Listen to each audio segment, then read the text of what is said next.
Welcome back to another review of Eerie, Indiana. In this video, I'll be reviewing Episode 7, Heart on a Chain. If you're new, I've been doing a review on every single episode of Eerie, Indiana, so feel free to check out my past videos. Anyway, let's get into this one. This episode originally aired on November 3rd, 1991, and again was directed by Joe Dante of Gremlins, so you know it's going to be a great episode.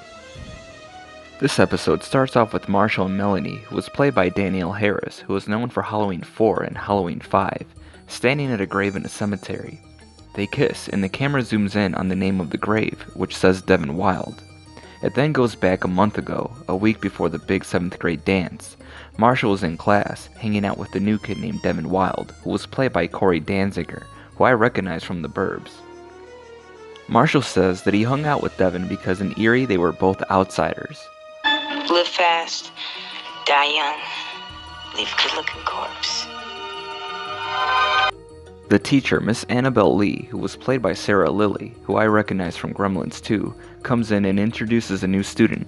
Miss Annabelle Lee, though spelled differently, is a reference to Annabelle Lee, Edgar Allan Poe's last complete poem. Miss Annabelle tells the class that the new student is named Melanie Monroe, and that she is special because she has a life-threatening heart condition, which limits the things she can do like sports or gym. Marshall then cracks a joke. Then Miss Annabelle tells Marshall that Melanie moved to Eerie because Eerie Hospital has a great reputation with heart transplants. Melanie then walks in and Marshall and Devin instantly have a crush on her. Melanie sits in between Marshall and Devin scoot closer to her.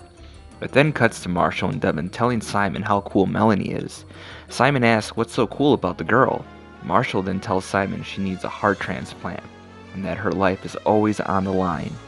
Devin says he'd give her his heart in a second, but then Marshall says not if he gets there first, and go after Melanie. We see a spiderweb and can hear someone crying for help in the spiderweb faintly.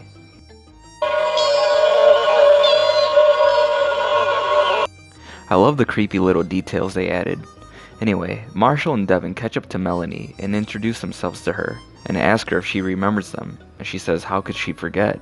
Marshall invites her to hang out with them tomorrow at the World of Stuff after school, and Melanie agrees. Devin then grabs her books and rides the skateboard in a circle on the street. Melanie says she wishes she could do that, which makes Marshall want to one-up Devin with his bike. All Marshall does is brake on his bike. Just then, he sees a milk truck coming down the street heading towards Devin. Marshall yells at Devin to watch out, but Devin moves out of the way just in time and is holding on to the back.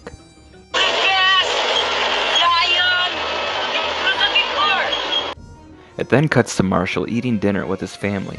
Marshall spells out Melanie's name with his P's on his plate. Edgar is telling a funny story about his lab assistant that doesn't go well. Beautiful lab assistant product development I'd ever seen, and your mother was... It was a long time ago. It's unimportant. Cindy then tells Marshall he's been acting strange, even for him. So she then tells him to look into her eyes and figures out that Marshall is in love. Marshall denies it, of course, but it doesn't seem to change their minds. The next day at the World of Stuff, Marshall got there an hour early because he was so nervous about meeting Melanie. There was nobody there except, as Marshall puts it, that weird old fat guy on his paper route. Elvis was played by Steve Perry. Anyway, old Elvis asks Marshall if he's in love.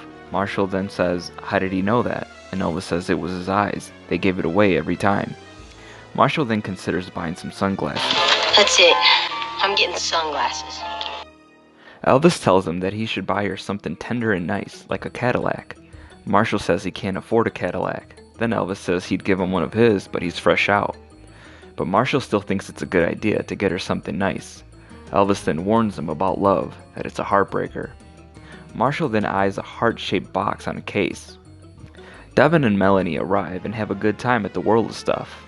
Then when they walk her home, Marshall starts to get nervous. He had never bought a gift for a girl before. Marshall then gives the gift to Melanie and tells her that Elvis told him to give that to her. Melanie says thanks, and Marshall feels pretty confident about the gift until Devin takes out his gift for her.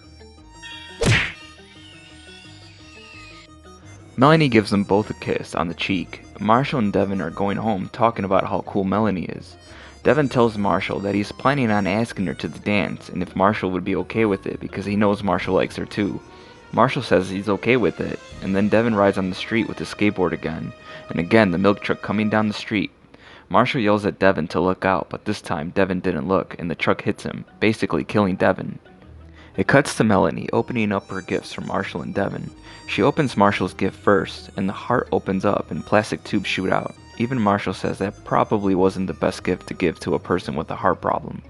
She then opens Devin's note, and it says his heart belongs to her. And she opens his gift, and it's a gold heart locket. Just then, Melanie's dad rushes in, who's played by Jim Jansen, who's done a lot of TV work. He tells her that they found a heart for her, and they have to get her to the hospital right away. It cuts to Marshall arriving at the hospital to check in on Devin. He asks the doctor, who was played by Henry Brown, who was known for Lethal Weapon and Scrooge. The doctor tells Marshall he'll let him know as soon as he finds out. Marshall then sees Melanie walking in with her parents. Marshall lets her know that Devin has been hit by a car, and they brought him in about a half hour ago. Marshall asks what she's doing there, and she says that they found a heart for her about a half hour ago. Marshall looks shocked because that's when he knew that Devin had died, and that she was about to get his heart. It cuts to Devin's funeral. Marshall says that Melanie did get her new heart and Devin was buried all in the same week. After Melanie got Devin's heart, she starts to act more and more like Devin, even saying the same phrases. Live fast, die young. Leave a good-looking corpse. She is filled with an incredible new energy, which makes Marshall kinda nervous for her. He invites Melanie over to his house, trying to avoid his family, but his family senses them. Marshall tries to keep things moving and passes through his family, and they head to the attic. Marshall shows her where he writes about how weird Eerie is, which makes Melanie say Eerie isn't weird. Marshall then shows her an old radio that no matter which way you turn the dial, it only plays music from the 1930s. Marshall turns on the radio and music starts to play, which then Marshall realizes how much he really likes Melanie. Marshall suggests that since they never got to go to the dance, that they could dance now. And as they're about to dance, Marshall's family interrupts them with some cookies, and Cindy takes a photo of them. They finally go away, and Marshall goes in for a kiss, but then Melanie's heart begins to hurt. Marshall freaks out and says they need to call a doctor or hospital, but then the pain goes away for Melanie, like it never happened. Marshall thinks it's best that he just walk her home. As they stand at her door, Marshall asks if she's okay, and she says yeah, and they kiss again, but then her heart begins to hurt again. But then it goes away. Marshall immediately suspects Devin's heart because every time he gets near her, Devin's heart gets jealous and doesn't want her with anyone else. Melanie thinks that's crazy and walks away from Marshall into her house. But to Marshall, it's the only thing that makes sense, and Devin wanted her to never forget him, ever. And Melanie didn't seem to mind, because she has the shrine of Devin in her room. Marshall then sneaks in through her window and sees Melanie's shrine to Devin. Melanie says she misses him, and that she's alive because of him. How could she forget that? Marshall tells her he misses him too, but she needs to also live her life. Melanie says Devin won't let her, but Marshall says she's also the one who won't let go. She walks like him and talks like him too. He asks her if she's gonna wear his necklace forever, having a heart attack every time she kisses somebody else, that she needs to say goodbye and tell him to leave her alone, and to put away those pictures. Just then, Melanie's dad knocks on the door and asks if she's alright. She answers and says yes and tells Marshall he needs to leave. As he does, he tells her to meet him at the World of Stuff tomorrow because they need to talk about this. Melanie is feeling conflicted. The next day at the World of Stuff, Marshall starts to walk in the store, but Simon tells Marshall that she isn't there, that she was going to the Eerie cemetery. They start to head over there. It cuts to the cemetery then with Melanie at Devin's grave. Melanie says that she can't live like this anymore. She promises that she'll never forget him, but that he's gotta let her live her life. She then takes off her locket and places it on his grave and says one last goodbye to Devin, and that she'll never forget him. Marshall then tells her he's glad she did that and hugs her. She tells Marshall that she realizes that she wasn't ready for Devin, and that she's not ready for Marshall either, and that she has to be by herself for a while.